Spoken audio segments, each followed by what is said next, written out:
Si tu n'as pas un endroit où tu vas prier, if you don't have a place to pray, parce qu'il y a d'autres églises. because there is also other churches in Si tu es this membre area, dans une église, if you are a member in a church, reste dans cette église. stay in your church. Amen. Hein? Amen. Mais si tu n'as pas un endroit où aller, But if you are not a member of a church, voilà la place. this is your place. Là où tu viendras à la rencontre Where you will come to meet up du pasteur, with your pastor, de son épouse. with his wife. Alléluia. Amen. Là, on a eu moi aussi un pasteur. Who doesn't know the wife of the pastor? Qui connaît la femme du pasteur? Who knows the wife of the pastor? Ah, ma soeur, lève-toi. My sister, stand up, please. Vous voyez la femme du pasteur? This is the wife of the pastor. Au côté d'Angela, moi aussi un pasteur. You see her in the street, she's the wife of the pastor. Fais ça respect. Give her respect. Alléluia. Amen. Nous sommes dans ce lieu bien-aimé. We are in this place, beloved. C'est un lieu de grâce It is a place of que le grace Seigneur nous a donné. that the Lord has given us. Amen. Amen. Je vais appeler le pasteur de l'église. I will call the pastor of the church. Le pasteur va s'avancer. The pastor will come forwards.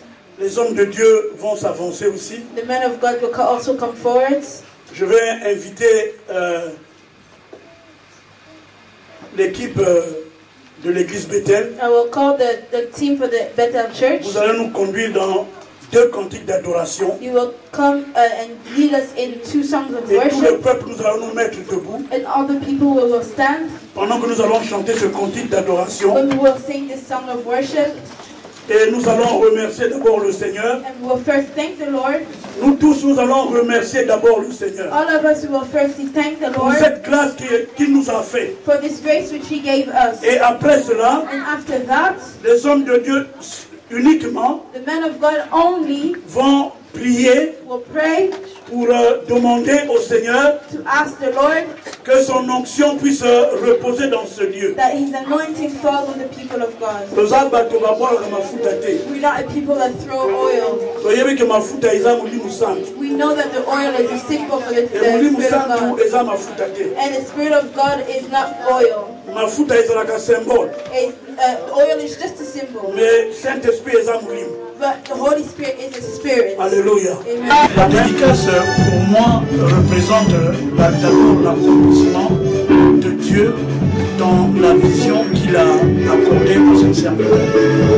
C'est-à-dire, là par exemple, le pasteur Léon, le Seigneur l'a pris là où il se trouvait en Afrique, dans ce pays, et il lui a donné la conviction que c'est dans la ville de Gauloé, bien qu'il ait commencé sur Tunan, mais que c'était dans la ville de Gauloé qu'il devait établir le ministère que le Seigneur lui a confié. Donc c'est un moment de joie et de communion avec le peuple de Dieu. Oui, le pasteur, lorsque vous avez prêché votre message, vous avez dit que ce qui comptait pour vous, c'était l'unité. C'est-à-dire, vous avez donné l'exemple comme témoignage, vous avez dit, quand vous étiez à Libra, c'est dans un même appartement, sinon dans un même bâtiment, que vous prêchiez ensemble avec le pasteur Léon. Ça n'a jamais posé problème. En tant que doyen de pasteur ici en Irlande, je vous confirme aujourd'hui qu'après cette dédicace, les pasteurs, les hommes de Dieu africains, congolais, doivent désormais vivre la dignité. C'est un, comment dirais-je, c'est déjà un souhait pour moi. Dieu nous a appelés avec un, surtout dans le service. Celui qui accomplit que sans l'unité, il ne peut pas y avoir de victoire. Parce que le Seigneur, il nous a établis, il nous a mis ensemble, il a appelé chacun de nous dans le ministère en lui donnant une classe particulière. Donc, nous devons travailler dans la complémentarité. Donc, pour travailler dans la complémentarité, il faut qu'il y ait l'union. Et c'est au travers de l'union que les bonnes choses peuvent se faire. Et je souhaiterais que la plupart des hommes de Dieu, parce que, bien aimé, Dieu nous appelle serviteurs. Et ce sont les hommes qui reconnaissent en nous que nous sommes des hommes de Dieu par rapport à ce que nous faisons, l'œuvre de notre Dieu. Amen. Donc, moi je suis plutôt attaché à ce que nous soyons serviteurs, à ce que nous soyons amis de Christ. Alors les hommes, quand ils vont voir, ils vont confirmer que réellement nous sommes des hommes de Dieu.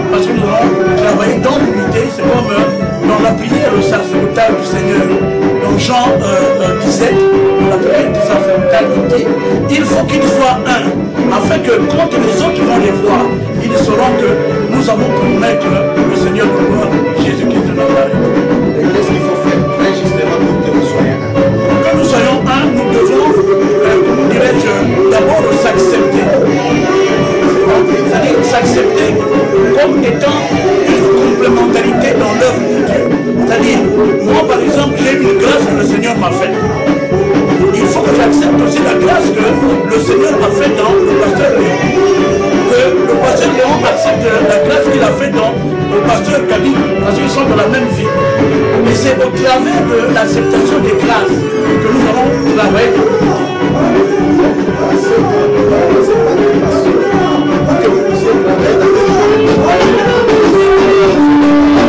Comme seul leader de Dieu, vous puissiez vous réunir dans un ensemble de groupes, là où vous puissiez.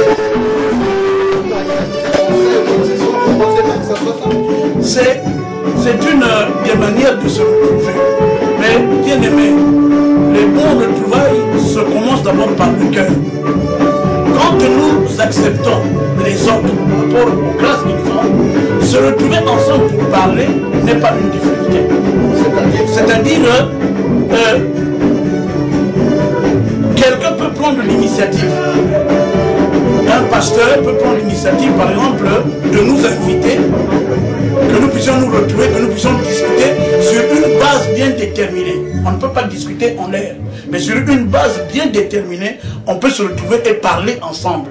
Mais la première des choses, il faut que nous puissions reconnaître les grâces des autres. Si moi je ne reconnais pas que, par exemple, le pasteur Gabi est un serviteur de Dieu, c'est difficile, je ne peux pas le faire.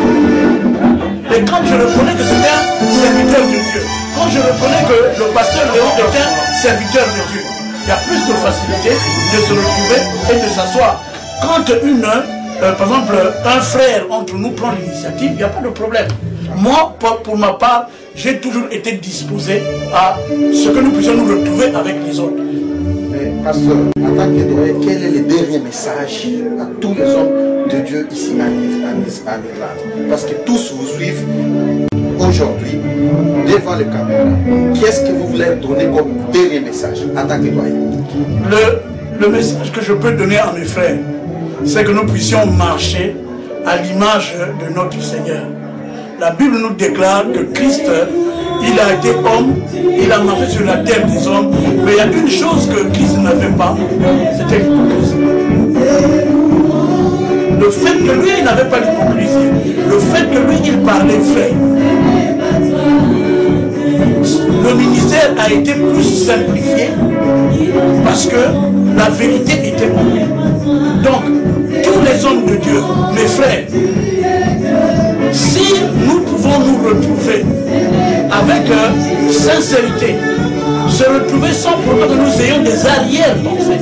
Ce sont les arrière-pensées qui viennent diviser les gens. Donc, je peux dire que vous connaissez pasteur en tant que doyen, que les hommes de Dieu ici en Irlande, vous êtes hypocrites.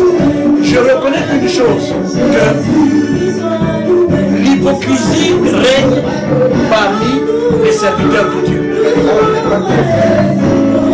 Non, mais Parce que lorsque vous dites que l'hypocrisie règne parmi les hommes de Dieu, qu'est-ce que vous voulez dire? je veux dire que il y a des personnes qui sont appelées hommes de Dieu, qui en réalité ne cherchent pas à ce que nous nous retrouvons, pour que nous puissions travailler ensemble, mais ils veulent que nous nous retrouvons pour leurs avantages, pour leurs besoins.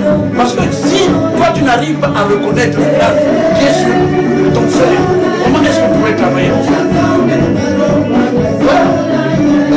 Moi, la situation que je trouve qui est déplorable, c'est celle-là.